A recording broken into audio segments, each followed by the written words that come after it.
గురువారం రాత్రి, మేము గురువారం రాత్రి అనుకుంటా, జోసఫ్ అన్న మరి గన్నవరం దగ్గర మీటింగ్స్ లో మాట్లాడుతూ ఆయన ఆరాధన చేస్తూ నేను రాత్రి ఆ వీడియో చూశాను. ప్రారంభం నుంచి కూడా ముఖం అంతా నల్లగానే ఉంది. ఇక్కడ ఉన్నంత ఫాస్ట్ గా మన దగ్గర చెప్పినంత ఫాస్ట్ గా వాక్యం చెప్పలేదు, అంత సంతోషంగా వాక్యం చెప్పలేదు.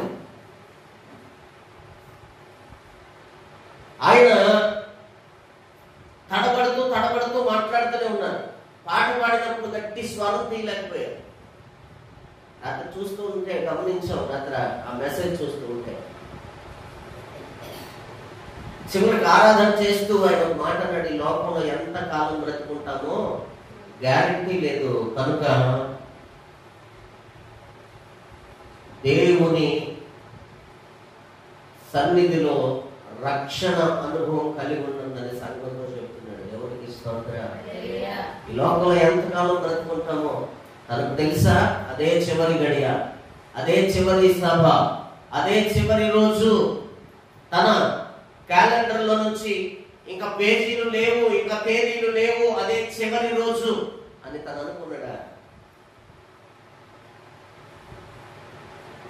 ఎంత గొప్ప సేవ చేశాడు, ఎంత మందిని కడుపుబ్బా నవ్వించుంటాడు. ఆ నవ్వు వెనుకున్నటువంటి అంతరార్థం ఏంటో తెలుసా?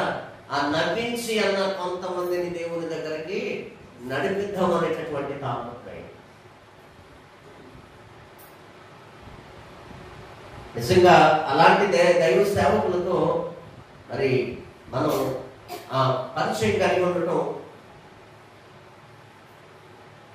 దేవుడిచ్చినటువంటి ఆశీర్వాదం.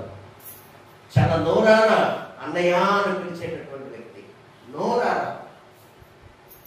ఆ రోజు ఉదయమే 10 గంటలకే మన దగ్గరికి వచ్చి సాయంత్రం వరకు మన ఇంట్లో ఉండి, మళ్ళా రాత్రి మీటింగ్కి వచ్చి, మళ్ళా రాత్రి మన ఇంటికి వచ్చి ఉదయం 9-9:30 వరకు పిల్లలతో ఉండి, పిల్లలతో ఎంతసేపు గడిపారంటే గడిపి వెళుతూ వెళుతూ వెళుతూ అన్న మరలా మీ దగ్గరికి మరలా సంవత్సరం నేను రావాలి, మరలా మొదటి రోజే నేను వస్తానన్న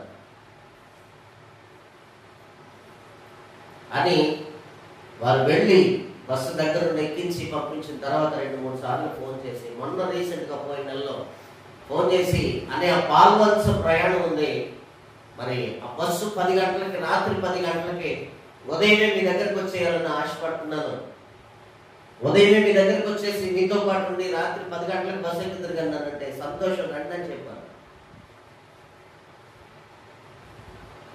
ఆ తర్వాత మళ్ళా ఫోన్ చేసి, అన్న ఎప్పుడు బయలుదేరుతారంటే పాల్వంచ నుంచి మరి వాళ్ళు డైరెక్ట్ కారు పంపించారు. అని ఏమనుకోవద్దు, పిల్లలతో గడుపుదాం అనుకున్నాను, కొంచెం ఖాళీ అయితే ఒక రోజు ప్రత్యేకంగా వచ్చి మీతో వస్తానని చెప్పి చివరి మాటలు ఆయన నాతో ఫోన్లో మాట్లాడే మాటలు. ఎవరు అనుకుంటారు? ఒక బాబు, ఒక పాప, తన కుటుంబాన్ని మన దగ్గర సాక్ష్యం చెప్పారు, చక్కటి సాక్ష్యం. తన కుటుంబంలో ఆశీర్వాదం తనతోనే ప్రారంభమైంది. చూడండి ఎంత గొప్ప సేవ చేసిన. తన దినములు అయిపోయిన తర్వాత దేవుడు పిలుచుకుంటాడు అని బైబిల్ గ్రంథంలో ఉన్నట్టుగానే తన సేవా దినములు ముగించబడినప్పుడు అని రాయబడి ఉంటాయి.